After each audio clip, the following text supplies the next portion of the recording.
नमस्कार, स्वागत है आपका। आप देख रहे हैं स्वदेश खबर। मैं हूं आपके साथ प्रशांत पांडे।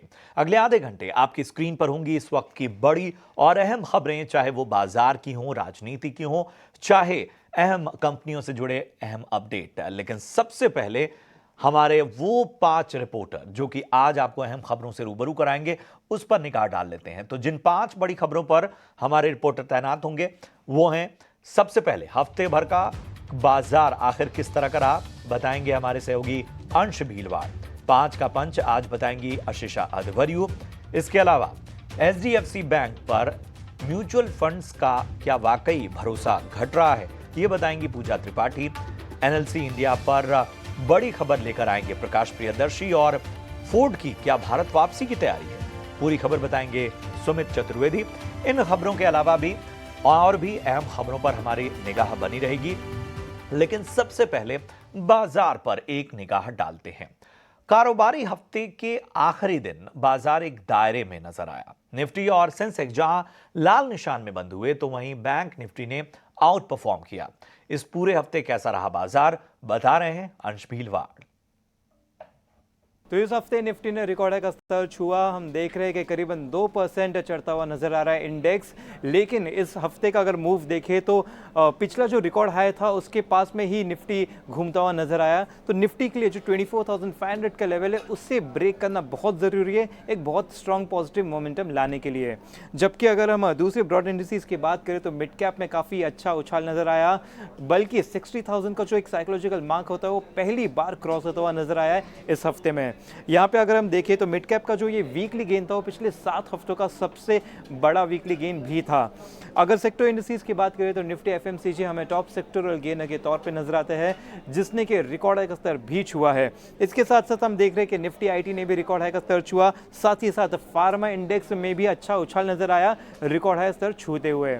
अब अगर निफ्टी बैंक की बात करें तो यहाँ पे भी हमें अच्छा स्ट्रॉन्ग परफॉर्मेंस नजर आया है, बल्कि इस हफ्ते का जो गेन है निफ्टी बैंक का वो पिछले 12 हफ्तों का सबसे बड़ा गेन भी है। तो ओवरऑल देखा जाए तो काफी पॉजिटिव मार्केट रहा है इस हफ्ते। बिल्कुल, तो काफी पॉजिटिव मोमेंटम बाजार में नजर आया अगर इस पूरे हफ्ते के ट्रेंड्स को देखें। और चलिए अब बढ़ते हैं अपने खास सेगमेंट 5 का पंच की तरफ, जहां हमारी सहयोगी आशीषा अध्वर्यु आपको बताएंगे कि आखिर किन शेयरों और सेक्टर्स ने लगाया मार्केट में एक्शन भरापन। जी आशीषा। आज 5 का पंच में सबसे पहले हम बात करेंगे भारतीय हेक्साकॉम की। स्टॉक में करीब 5% की तेजी दिखी। जेफरीज की रिपोर्ट आई है, उन्होंने स्टॉक को अपग्रेड किया है, खरीदारी की राय दी है। टारगेट प्राइस जो पहले 1260 रुपये प्रति शेयर था वो बढ़ाकर 1600 रुपये प्रति शेयर कर दिया है। जेफरीज का मानना है कि टेलीकॉम प्राइस हाइक्स आ सकते हैं, जिसके चलते भारतीय हेक्साकॉम को बड़ा फायदा होगा। इसी के साथ उन्होंने अपने रेवेन्यू और एबिटा एस्टिमेट्स भी भारतीय हेक्साकॉम के लिए 5 से 12% तक बढ़ाए हैं। तो इस ब्रोकरेज की बुलिश रिपोर्ट के चलते, जेफरीज की रिपोर्ट के चलते भारतीय हेक्साकॉम में करीब 7% की तेजी आज दिखी। इसी के साथ नज़ारा टेक्नोलॉजीज, यहाँ पर भी 5% की तेजी थी। कंपनी ने एक बड़ा एक्विजिशन अनाउंस किया। कंपनी ने 980 करोड़ में मूनशाइन टेक्नोलॉजी इस कंपनी को खरीदा, जो पोकरबाजी ये ऑनलाइन गेमिंग प्लेटफॉर्म को ओन करती है। बड़ा एक्विजिशन है और इस एक्विजिशन के साथ ही कंपनी ने कुछ फंड रेजिंग प्लान्स भी किए हैं। प्रेफरेंशियल इश्यू के द्वारा ये फंड रेजिंग किया जाएगा। तो दोनों ही न्यूज़ पीसेस के चलते इस स्टॉक में 5% की तेजी दिखी। इसके अलावा सोना रिकॉर्ड ऊंचाई पर है। ईयर टू डेट बेसिस पर देखें तो करीब 20 से 25% की तेज़ी दिखी है। और इसी के चलते gold financing companies Manappuram finance और मुथूट फाइनेंस दोनों ही स्टॉक्स में 2 से 4% की तेज़ी आज दिखी। गोल्डमैन सैक्स का मानना है कि इस तेज़ी के बाद भी अब सोना और ऊंचे लेवल्स तक जा सकता है। $2,700 पर आउंस का टारगेट उन्होंने नेक्स्ट ईयर स्टार्ट के लिए दिया है। तो काफ़ी पॉजिटिव व्यू था मनप्पुरम और मुथूट फाइनेंस पर। सोने के दाम बढ़ने से आज तेज़ी दिखी। इसी के साथ नारायण हृदयालय इस स्टॉक पर भी बात करेंगे। स्टॉक में करीब 4% की गिरावट थी। HSBC की रिपोर्ट आई जहां उन्होंने रिड्यूस की राय दी है इस स्टॉक पर। उनका मानना है कि पूरे हॉस्पिटल सेगमेंट में एक्सपेंशन हो रहा है, कैपेक्स हो रहा है, जिसके चलते सभी कंपनियों के प्रॉफिटेबिलिटी पर इम्पैक्ट दिखाई दे सकता है। तो हेल्थ केयर सेगमेंट से नारायण हृदयालय में भी आज गिरावट दिखी। और लास्ट में हम बात करेंगे DLF की, रियल एस्टेट प्लेयर है। स्टॉक में करीब 3 से 4% की तेज़ी दिखी। यहाँ पर CLSA की रिपोर्ट आई है, उन्होंने मैनेजमेंट के साथ बातचीत की और मैनेजमेंट का नज़रिया काफ़ी पॉजिटिव है। उन्होंने कहा कि प्रॉफिटेबल ग्रोथ और एग्जीक्यूशन पर कंपनी फोकस करना चाहती है। इसी के साथ 15% का प्री सेल्स ग्रोथ और एबिटा का उन्होंने गाइडेंस दिया। मुंबई और नोएडा इन दोनों रीजन्स में कंपनी एक्सपैंड करेगी, तो पॉजिटिव नज़रिया जिसके चलते CLSA की रिपोर्ट आई और DLF में करीब 3% की तेज़ी आज दिखी। शुक्रिया करेंगे आशीषा आपका। बढ़ते हैं आगे। बाजार नए शिखर पर ट्रेड कर रहा है। ऐसे में किन कंपनियों का मार्केट कैप 1 लाख करोड़ के पार हुआ है और रिटर्न के लिहाज से कैसा प्रदर्शन रहा है, डिटेल्स दे रहे हैं मेरे सहयोगी जिनय नागर। जी, तो अगर हम इस हफ्ते में बात करें तो टोटल 4 कंपनी ने पहली बार 1 लाख करोड़ का मार्केट कैप हिट किया है। पहली कंपनी होगी इन्फो एज जो कि naukri.com है, और दूसरी कंपनी होगी इंडियन होटल्स। इंडियन होटल्स जो है 8वीं टाटा ग्रुप की कंपनी है जिसने 1 लाख करोड़ मार्केट कैप ये हफ्ते हिट किया है। तीसरी कंपनी की बात करेंगे तो वो होगा अपोलो हॉस्पिटल्स। पूरे हॉस्पिटल सेक्टर में पहला हॉस्पिटल स्टॉक है जिसने 1 लाख करोड़ का मार्केट कैप हिट किया है। और चौथी कंपनी होगी ओरेकल फाइनेंशियल सॉफ्टवेयर सर्विसेज। इस कंपनी की बात करें तो पिछले 1 साल में पहली कंपनी जिसने ट्रिपल डिजिट रिटर्न भी देखने मिला है। इसी के साथ अगर हम अभी दूसरे मार्केट स्टॉक्स की तरफ नज़र डालें जो कि मार्केट कैप हिट कर सकती है 1 लाख करोड़ का आने वाले समय में, तो पहली कंपनी होगी माइंडकाइंड फार्मा, काफ़ी करीब है 1 लाख करोड़ के स्तर को छूने से। दूसरी कंपनी होगी HDFC AMC और तीसरा होगा औरोबिंदो फार्मा।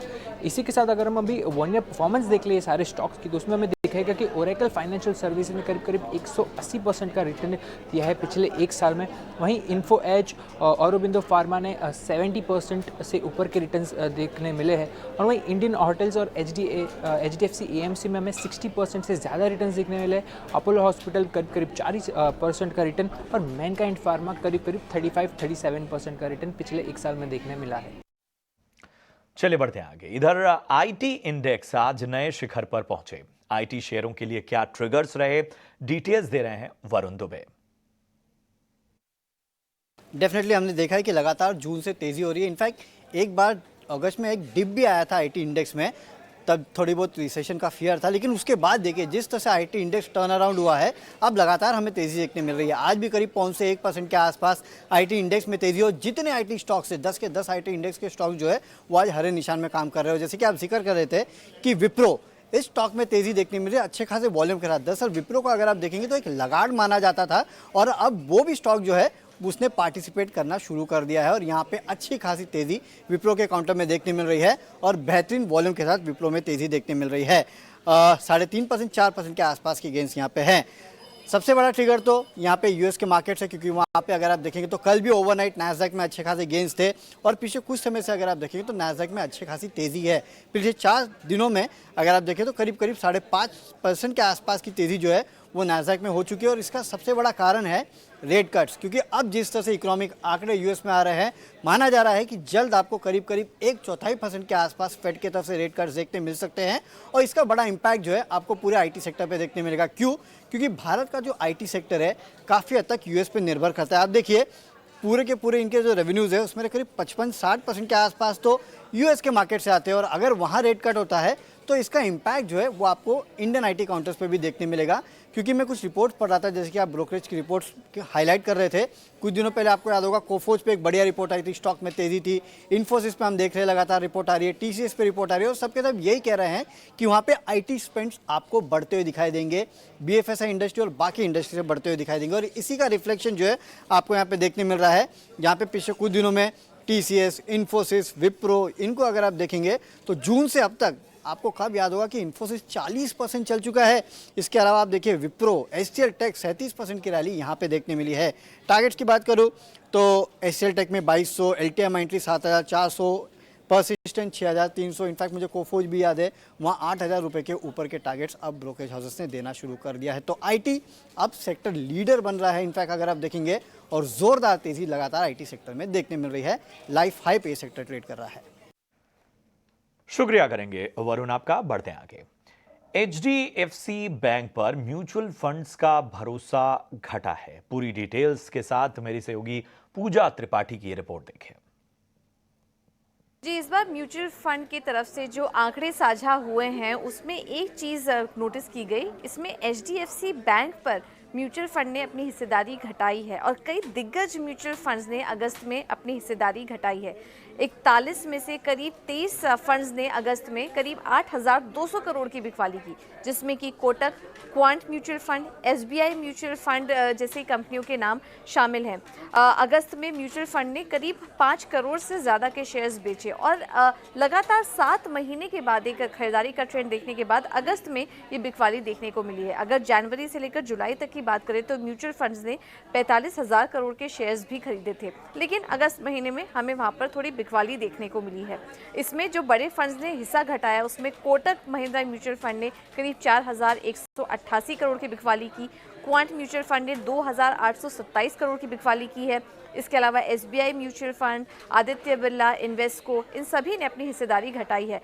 कुछ म्यूचुअल फंड्स, फंड हाउसेस ऐसे भी थे जिन्होंने खरीदारी भी की है। इसमें आईसीआईसीआई प्रूडेंशियल म्यूचुअल फंड की बात करें तो 1947 करोड़ के शेयर्स खरीदे, यूटीआई म्यूचुअल फंड ने 251 और निपॉन इंडिया म्यूचुअल फंड ने 38 करोड़ के शेयर्स यहाँ पर खरीदे हैं।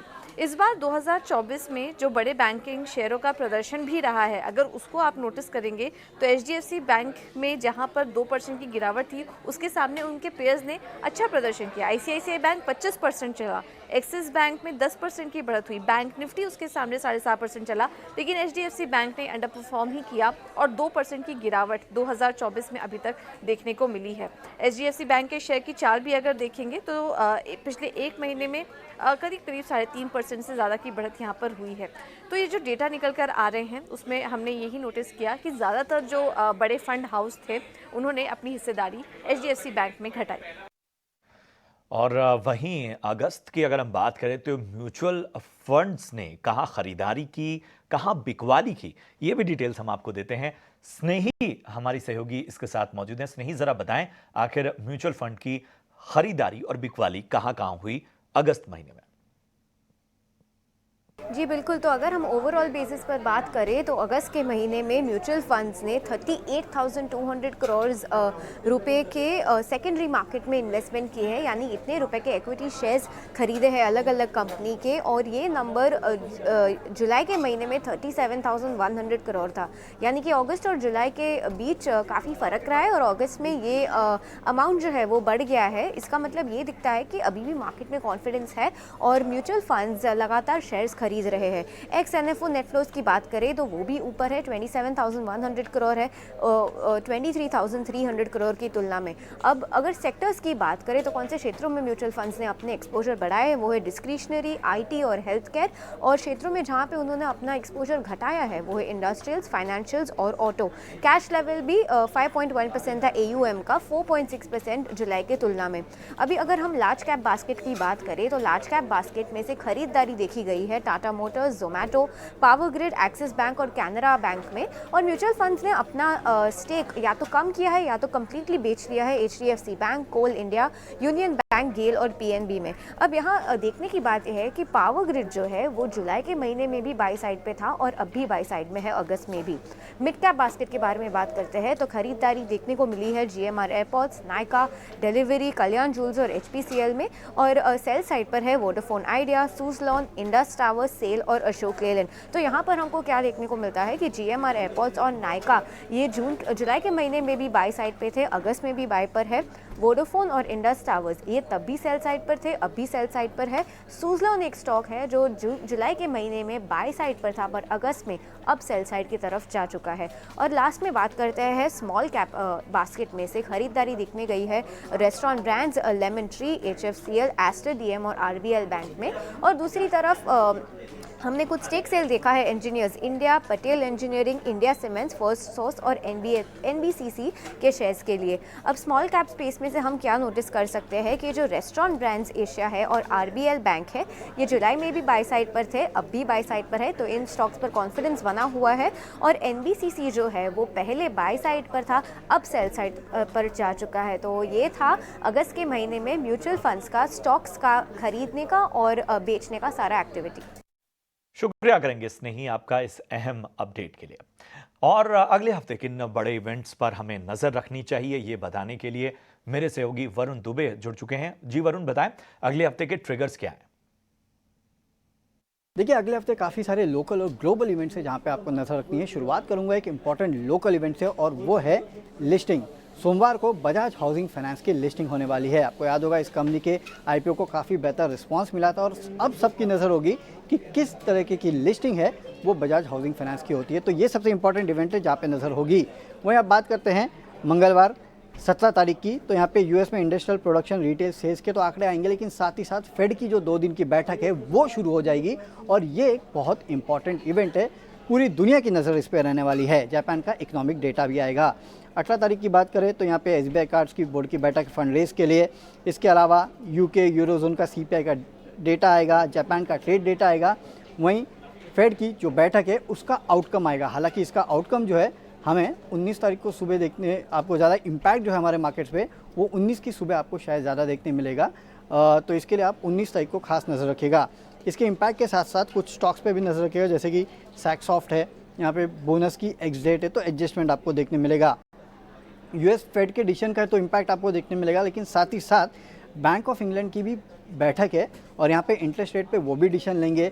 हालांकि ये देर शाम को होगा, लेकिन हाँ इंपॉर्टेंट इवेंट है जहाँ पे आपको नजर रखनी है। और यूएस में इनिशियल जॉबलेस क्लेम्स और होम सेल्स के आंकड़े जो है वो आएंगे।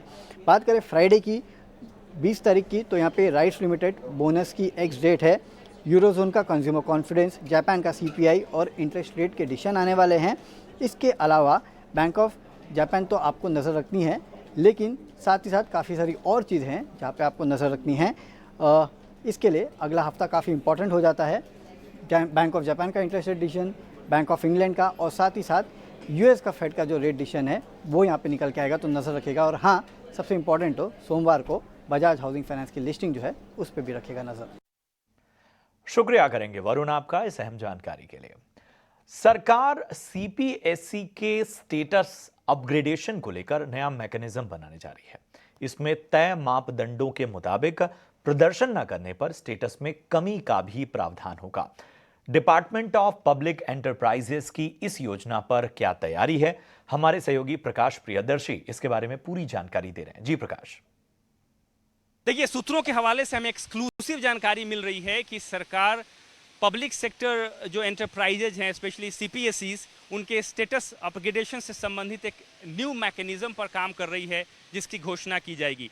दरअसल तमाम तरह के जो एस्पेक्ट्स हैं उनको कंसीडर किया जा रहा है और सरकार ये चाहती है कि जो नई परिस्थितियां हैं उसके हिसाब से सीपीएसईज के जो स्टेटस अपग्रेडेशन है उसके लिए मैकेनिज्म तैयार किया जाए, जिसमें सीपीएसईज को ज़्यादा अकाउंटेबल बनाया जाएगा ताकि जो उनका फाइनेंशियल परफॉर्मेंस है उसमें कोई गिरावट देखने को न मिले। और उसी को ध्यान में रखते हुए एक सेंस ऑफ अकाउंटेबिलिटी सुनिश्चित करने के मकसद से डिपार्टमेंट ऑफ पब्लिक एंटरप्राइजेस ने सीपीएसईज के लिए न्यू स्टेटस अपग्रेडेशन मैकेनिज्म पर काम करने की शुरुआत कर दी है। सूत्र हमें बता रहे हैं कि सरकार ये चाहती है कि जो भी डिफाइंड पैरामीटर्स हैं स्टेटस अपग्रेडेशन के लिए, मतलब कि अगर किसी कंपनी को मिनी रत्ना से नवरत्ना स्टेटस मिला है या नवरत्ना से महारत्ना स्टेटस मिला है, उस हिसाब से उसका परफॉर्मेंस जारी रहना चाहिए, उसमें कोई गिरावट नहीं होनी चाहिए। और अगर ऐसी स्थिति बनती है तो क्या उस स्थिति में इस तरह की संभावना देखी जा सकती है कि उसके स्टेटस को डाउनग्रेड कर दिया जाए। इसका मतलब ये है कि इस प्रस्ताव में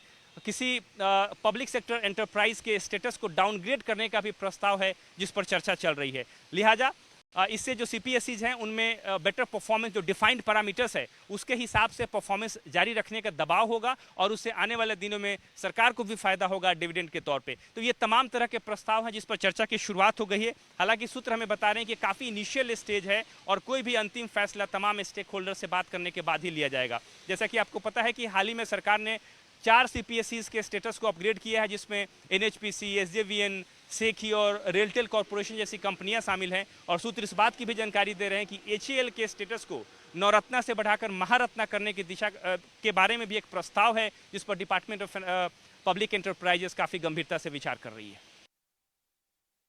बढ़ते हैं आगे और सरकार पोर्ट शिपिंग और वाटरवेज में निवेश बढ़ाने और ईज ऑफ डूइंग बिजनेस के लिए एक प्लेटफॉर्म बनाने को मंजूरी सरकार ने दी है। गोवा में चल रही एमएसडीसी की बैठक में मिनिस्ट्री ऑफ पोर्ट्स ने यह फैसला लिया है। पूरी खबर क्या है, गोवा में मौजूद हमारी सहयोगी आस्था चोपड़ा इसके बारे में पूरी जानकारी दे रही हैं।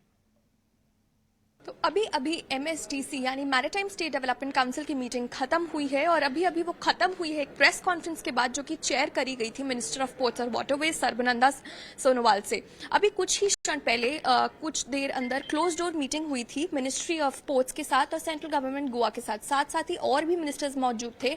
चीफ मिनिस्टर गोवा के थे वहाँ पे, स्टेट मिनिस्टर्स भी थे वहाँ पे काफ़ी स्टेट्स के, और साथ ही साथ रेलवे मिनिस्टर्स और रोड मिनिस्टर्स, हाईवे मिनिस्टर्स सब थे वहाँ पे।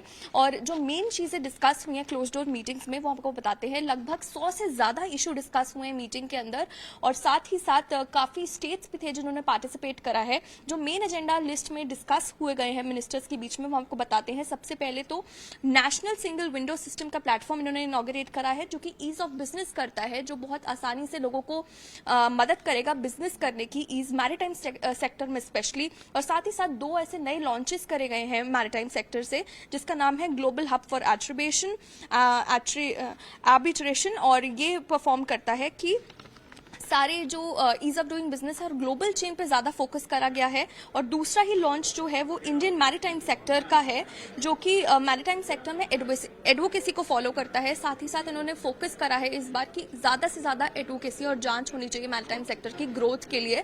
तो इस चीज़ को इंडियन मैरीटाइम सेक्टर को फोकस किया गया है। साथ ही साथ जो सबसे ज़्यादा चिंता का विषय था वो था ग्लोबल सप्लाई की चेन, ज़्यादा से ज़्यादा ग्रोथ भरे ट्रेड और इन्वेस्टमेंट में, जो ये पहले भी हमको मिनिस्टर ऑफ पोर्ट्स और वाटरवेज ने बताया था। तो उस पे ज़्यादा फोकस किया जाएगा। और सबसे ज़्यादा प्लेस ऑफ रेफ्यूज की ये एक नया मुद्दा खड़ा हुआ है, जो कि 19th एडिशन ऑफ MSDC की मीटिंग में डिस्कस हुआ था, जो कि अभी इस मीटिंग में एक्शन लिया गया है। साथ ही साथ सबसे नया पॉइंट एक और है, रेडियो एक्टिव डिटेक्शन इक्विपमेंट, जो पब्लिक हेल्थ को भी थोड़ा फोकस में लेके गया है और जो बिजनेस को भी बचाए, जो हार्मफुल एलिमेंट्स हैं उसको डिटेक्ट करने के लिए इक्विपमेंट एक नया लाए हैं। तो ये एक नई लिस्ट पे एक एजेंडा है उनका, तो ये सबसे ज्यादा लेकर आए हैं। तो ये की पॉइंट्स है जो मिनिस्टर्स ने डिस्कस करे हैं क्लोज डोर मीटिंग्स में। और अभी अभी प्रेस कॉन्फ्रेंस में जो कि चेयर हुई थी मिनिस्टर ऑफ पोर्ट्स और वाटरवेज ने, उन्होंने मीडिया से बात करते हुए इन सब एजेंडा को बोला है। शुक्रिया करेंगे आस्था आपका। इधर NLC इंडिया अपनी पावर जनरेशन क्षमता को 3 गुना तक बढ़ाएगी। इसमें रिन्यूएबल एनर्जी का बड़ा हिस्सा होगा। इसके लिए कितना निवेश होगा, पूरी खबर दे रहे हैं मेरे सहयोगी प्रकाश प्रियदर्शी। देखिए, NLC इंडिया लिमिटेड के पॉइंट ऑफ व्यू से देखें तो काफ़ी पॉजिटिव खबर है, क्योंकि कोल मिनिस्ट्री के अधीन ये कंपनी आती है और कोल मिनिस्ट्री ने एक डिटेल्ड एक्सपेंशन प्लान जारी किया है, जो कि NLC इंडिया लिमिटेड से संबंधित है, जिसके हिसाब से 2030 तक कंपनी जो उसकी टोटल पावर जनरेशन कैपेसिटी है उसमें करीब 3 गुना की बढ़ोतरी करेगी। इसकी योजना तैयार की गई है। इसके अलावा जो ज़्यादा फोकस होगा वो रिन्यूएबल एनर्जी कैपेसिटी एडिशन के ऊपर होगा। टारगेट ये है कि अगले 5 से 6 सालों के दौरान जो ओवरऑल प्लांट कैपेसिटी है उसमें रिन्यूएबल एनर्जी की जो हिस्सेदारी होगी वो करीब करीब 50% होगी। इसकी योजना तैयार की गई है।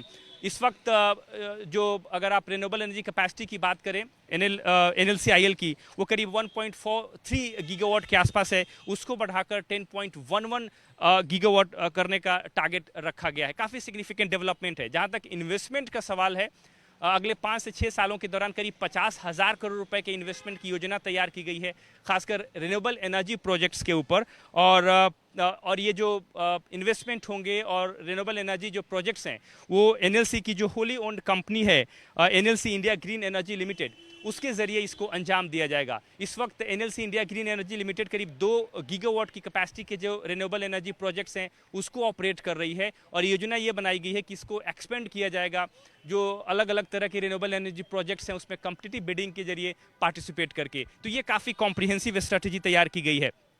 इसके अलावा NLC इंडिया लिमिटेड की योजना ये भी है कि 2030 तक 50% का कैपेसिटी एडिशन का टारगेट हासिल करना है अगर आप रिन्यूएबल एनर्जी की बात करें, और 2047 तक इस टारगेट को बढ़ाकर 77% करना है। तो रिन्यूएबल एनर्जी के ऊपर काफ़ी फोकस है। साथ ही साथ फॉसिल फ्यूल से ग्रीन एनर्जी ट्रांजिशन की तरफ जो कंपनी ने टारगेट रखा है उसकी दिशा में देखो काफ़ी महत्वपूर्ण कदम है। और इसके ज़रिए 2070 तक नेट ज़ीरो का जो टारगेट है उसको अचीव करने की योजना तैयार की गई है। शुक्रिया करेंगे प्रकाश आपका इस अहम जानकारी के लिए। फोर्ड की फिर से भारत में वापसी की तैयारी है। तमिलनाडु सरकार को कंपनी ने लेटर ऑफ इंटेंट सौंपा है, डिटेल्स के साथ मेरे सहयोगी सुमित चतुर्वेदी जुड़ चुके हैं। सुमित, बताएं, फोर्ड की भारत में वापसी की तैयारी क्या है, डिटेल? फोर्ड कंपनी जिसने कुछ साल पहले भारत से एग्जिट कर लिया था सेल्स ऑपरेशन से, उसने आज कहा है कि फिर से वो चेन्नई में अपने मैन्युफैक्चरिंग शुरू करना चाहती है, क्योंकि वहां से वो निर्यात करेगी कारों का, ऑटोमोबाइल्स का। ये बता दें हम जानकारी के लिए कि फोर्ड ने पूरी तरह से बाहर नहीं गई थी भारत से। उसका सानंद में अभी भी प्लांट है, इंजन जो बनाता है, और तमिलनाडु में उसके ग्लोबल ऑपरेशंस में लगभग 12,000 लोग और काम करते हैं। पर मैन्युफैक्चरिंग जो है वो नहीं है, इसलिए अब वो दोबारा शुरू करना चाहती है। इसके लिए लेटर ऑफ इंटेंट आज तमिलनाडु सरकार को सबमिट किया गया है। कुछ दिनों पहले तमिलनाडु के मुख्यमंत्री फोर्ड से मिले थे अमेरिका में, और उसके बाद एक कयास लगाए जा रहे थे कि जल्द ही कंपनी अपनी जो और ऑपरेशन है भारत में शुरू करेगी। उसको आज स्टेटमेंट जारी करके ये पुख्ता कर दिया गया कि ऐसा होने वाला है। तो देखने की बात यह है कि फोर्ड कंपनी जिसकी पॉपुलर गाड़ियां थी, एंडेवर, इकोस्पोर्ट, ये सब की सब पॉपुलर गाड़ियां थी और बहुत जल्दी ही भारत से चली गई, वो वापस भारत में अपने कदम तलाश रही है। महिंद्रा के साथ उसका टाइप होने वाला था, जो नहीं हुआ, जिसके बाद कंपनी को झटका लगा और भारत से वो चली गई। पर अब वापस मैन्युफैक्चरिंग प्लांट करने की कवायद शुरू हो गई है। शुक्रिया करेंगे सुमित आपका इस अहम जानकारी के लिए। चलिए, इसी के साथ स्वदेश खबर में आज के लिए इतना ही। दीजिए इजाजत। आप देखते रहिए ET नाउ स्वदेश। नमस्कार।